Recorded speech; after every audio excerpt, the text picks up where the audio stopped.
अब guys please एक बार ये देखिए, वैसे अपन लोगों ने कल के सेशन में देखा था स्टार्टिंग का, बट रिकॉर्डिंग नहीं हुई थी।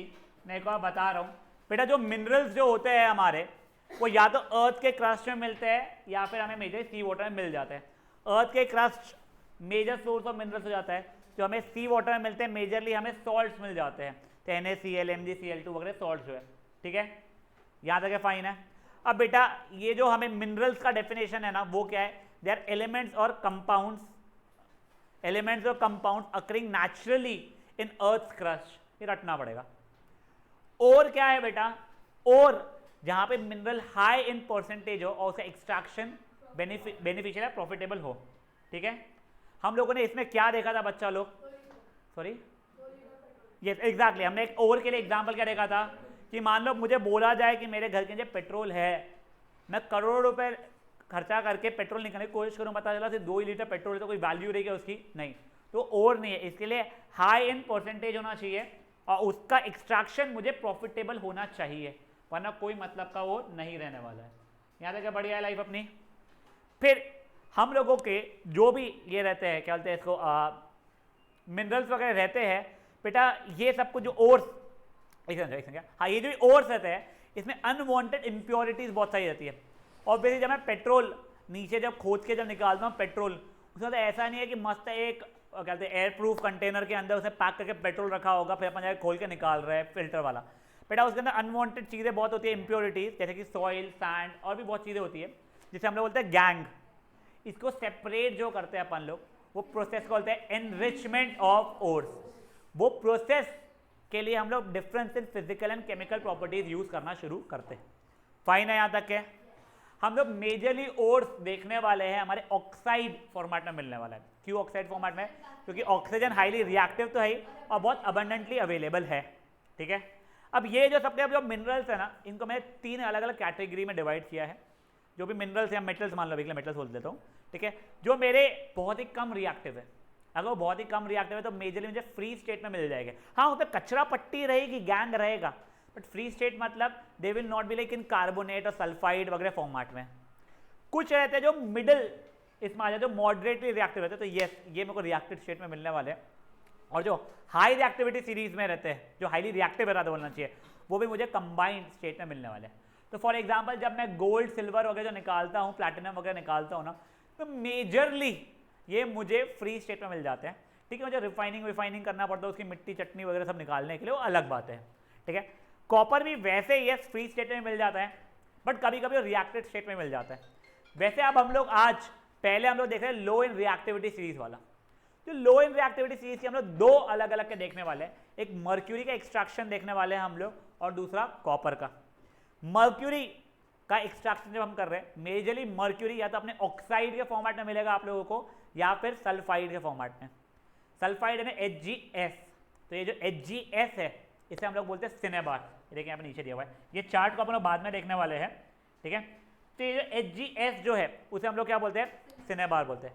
हम लोग पहले हमेशा ये कोशिश करेंगे कि हम उसको कोई भी मिनरल या मेटल को उसके ऑक्साइड के फॉर्मेट में लेके आ जाओ। तो जो HgS यानी सिनेबार है, उसको इन प्रेजेंस ऑफ ऑक्सीजन मैंने अगर हीट किया या बर्न किया, तो HgS plus O2 will give me HgO plus SO2। ये तो मेरा ऑक्साइड आ गया HgO का। अब कुछ नहीं, इसको फर्दर हीट अगर मैं करूंगा तो Hg अलग और O2 अलग। तुमको पता है मर्क्यूरी रूम टेम्परेचर पे कैसे स्टेट में होता है, लिक्विड, तो इसलिए उसके ब्रैकेट में Hg के ब्रैकेट में लिक्विड लिखा हुआ है। समझा? ये पहला एक्सट्रैक्शन। पहला एक्सट्रैक्शन किसका हो गया बेटा हमारा, मर्क्यूरी का, फ्रॉम सिनेबार। सिनेबार मतलब HgS। क्या कर रहे हैं, इन प्रेजेंस ऑफ ऑक्सीजन होते हीट कर रहे हैं, तो हमें HgO प्लस SO2 मिल रहा है। HgO को फर्दर हीट कर तो Hg प्लस O2 मिल रहा है। ठीक है, नेक्स्ट हम लोग एक्सट्रैक्शन लेते हैं Cu का, फ्रॉम क्यूप्रस सल्फाइड। क्यूप्रस क्यों? क्योंकि कॉपर की वैलेंसी यहाँ पे 1 रह रही है हमारी एक्चुअल में, सल्फर की वैलेंसी 2 थी, क्रिस क्रॉस किया तो Cu2S हुआ था। बेटा ये अगेन इसको इन प्रेजेंस ऑफ ऑक्सीजन जब मैंने हीट किया तो मुझे Cu2O प्लस SO2 मिला। यहाँ तक ठीक है। अब सिंपली Cu2O को हीट करने पे मुझे Cu प्लस O2 नहीं मिल रहा है, इसके लिए मुझे Cu2S का प्रेजेंस ज़रूरी है।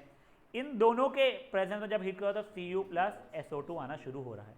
रटना पड़ेगा बेटा, उसमें आपको लॉजिक जैसा कुछ मेरे को पता नहीं अगर होता भी है तो।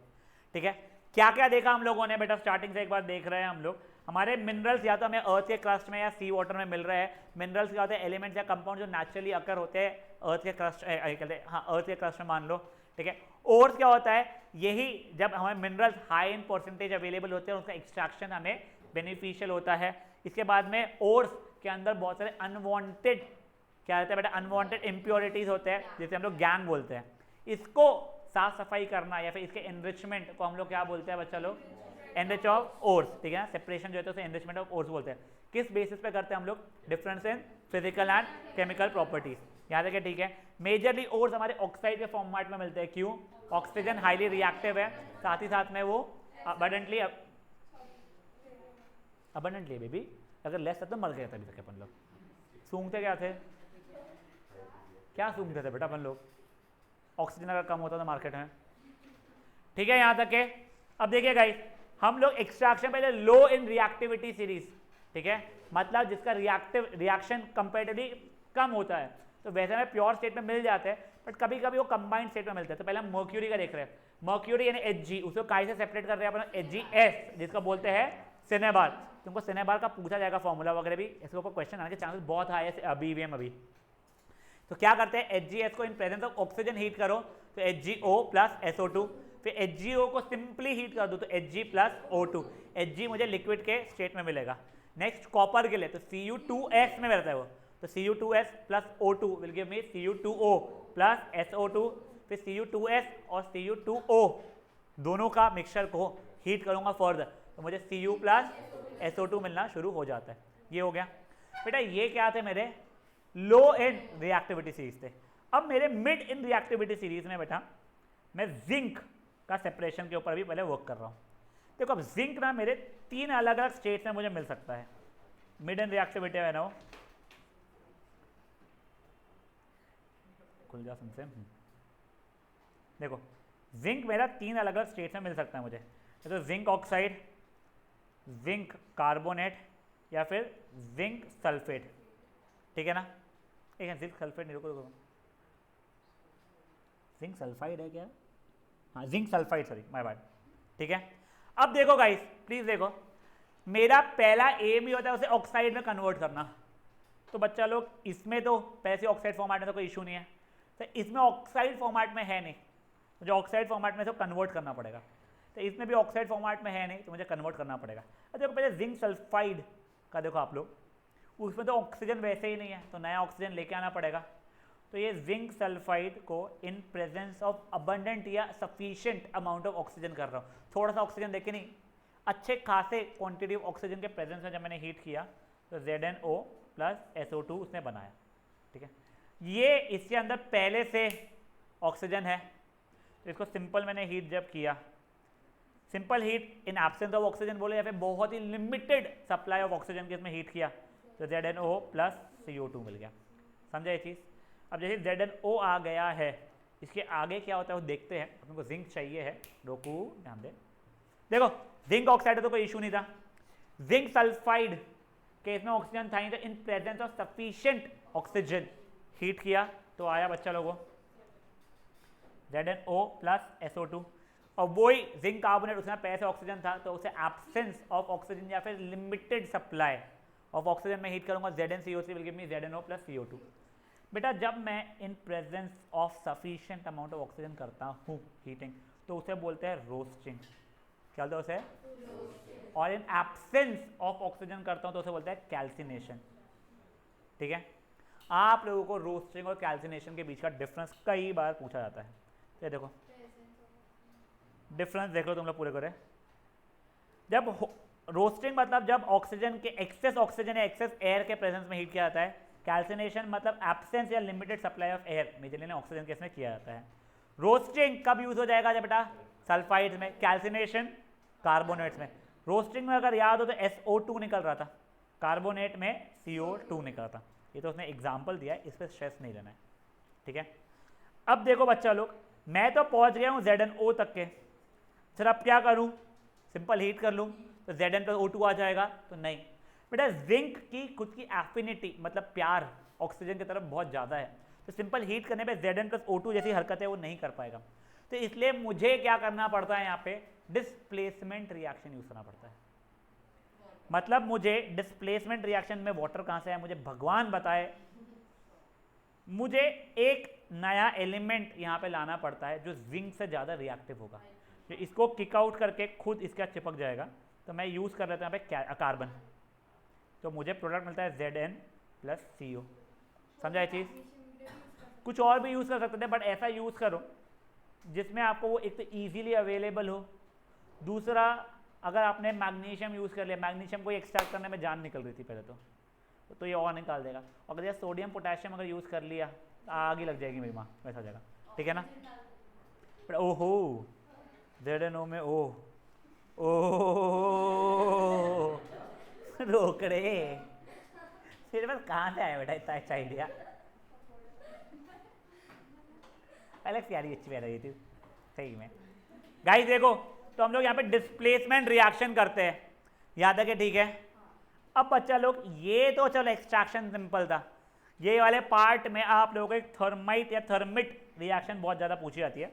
अब देखो जैसे आप लोगों ने ये ZnO प्लस C करके Zn प्लस CO किया था, वैसे एक और रिएक्शन करो MnO, मैंगनीज ऑक्साइड में मैंगनीज निकालने के लिए मुझे एल्यूमिनियम यूज़ करना पड़ता है, तो ये Mn प्लस Al2O3 देता है। बेटा ये रिएक्शन इतनी अल्ट्रा अल्ट्रा अल्ट्रा एक्सोथर्मिक होती है कि वो हीट के कारण जो मेटल जो निकल रहा है वो पिघल जाता है, वो मोल्टन स्टेट में हो जाता है। तो ऐसी रिएक्शन को अपन लोग बोलते हैं थर्माइट रिएक्शन। थर्माइट रिएक्शन वो reduction of metal oxide to form metal, metal oxide से मेटल फॉर्म हो रहा है और रिड्यूस हो रहा है, देखो ऑक्सीजन लूज हुआ है, by using aluminium powder as reducing agent. देखो the reaction of reduction of metal oxide to metal by using aluminium powder as its reducing agent. An excess amount of heat energy is released in it. Thermite reaction में, ठीक है ना। तो बेटा exact देखो thermal से thermite हो रहा है, वो अच्छी खासी हीट निकल रही है। समझा आप लोगों को क्या हुआ है? जब एक मेटल ऑक्साइड को मैं एल्यूमिनियम के साथ रिएक्ट करके डिस्प्लेस करवा रहा हूँ, से मेटल और एल्यूमिनियम ऑक्साइड जो भी मिल रहा है उससे कोई फर्क नहीं पड़ रहा है, हो जाए तो देखो ये मेरा क्या हो रहा है, रिड्यूस हो रहा है, ठीक है।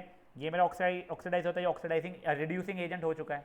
तो वही है डेफिनेशन, द क्या कहते हैं ये, the reduction of metal oxide to metal by using aluminium as the reducing agent is called thermite reaction. इसका नाम कैसे पड़ा? क्योंकि बहुत ज़्यादा हीट एनर्जी निकलती है, इतनी निकलती है जब मेटल जो आ रहा है वो हमारा पिघला हुआ हो जाता है। एग्जैक्टली सेम चीज़ Fe2O3 प्लस Al करूँगा मैं तो मुझे मिल जाएगा Al2O3 प्लस Fe, धमाधम हीट, तो ये मोल्टन स्टेट में आना शुरू हो जाता है। अब देखो ये क्यों काम का रिएक्शन, बेटा आप लोगों का मान लो ये है रेलवे ट्रैक वगैरह है, वो ट्रैक बनता है आयरन से, ठीक है। वुड वाले की बात नहीं करनी चाह रहे, वो जो पटरी होती है, ठीक है, वो पटरी क्रैक हो गई, तो पटरी क्रैक हो गई तो उसमें बीच में मिट्टी तो घुसा नहीं सकता हूँ मैं, या कोई और मेटल घुसा दिया तो उसका जोड़ प्रॉपर रहेगा नहीं, तो मुझे क्या डालना पड़ेगा आपस से, आयन। बट आयन तुमको क्या लगता है इतना इजीली मेल्ट करके लगाना हो जाएगा क्या? उसमें कितनी ज़्यादा हीट एनर्जी देनी पड़ेगी, मुझे सोचो कितना ज़्यादा गर्म करना पड़ेगा, जब वो आयरन पिघलेगा फिर वो गैप में मुझे डालना पड़ेगा। तो बेटा मेरे लिए वो कमर्शियली बहुत ही एक्सपेंसिव हो जाएगा। तो इसी जगह मैं क्या करता हूँ, Fe2O3 लाता हूँ, उसको एल्यूमिनियम का रिएक्ट करता हूँ, तो जो Fe प्लस Al2O3 बनता है, तो जो Fe बनता है वो इतनी हीट एनर्जी अपने आप ही आ जाती है, क्यों मोल्टन स्टेट में आ जाता है। और जो ये क्रैक्स वैक्स जो टूटे हुए रहते हैं रेलवे ट्रैक्स वगैरह के, वो फटाफट आप उसमें डालते जाते हो, वो शेप पे दे जाते हो, और फिर थोड़ी देर बाद तो रूम टेम्परेचर पर जब वो आता है वहाँ सॉलिडिफाई हो जाता है। समझा ये चीज़ क्या हुई है गाइस? पक्का से। तो बेटा आज अपन लोगों ने मिड इन रिएक्टिविटी सीरीज भी खत्म किया है। अब सुनो सुनो सुनो सुनो, कल के सेशन में सिर्फ और सिर्फ ये extraction of metal in top of activity series करेंगे, और परसों के सेशन में ये रिफाइनिंग वगैरह करके, और जितना जो रहेगा अगर होता है तो ठीक है, वैसे मुझे लगता नहीं होगा, मंडे को चैप्टर कंप्लीट हो चुका रहेगा हमारा।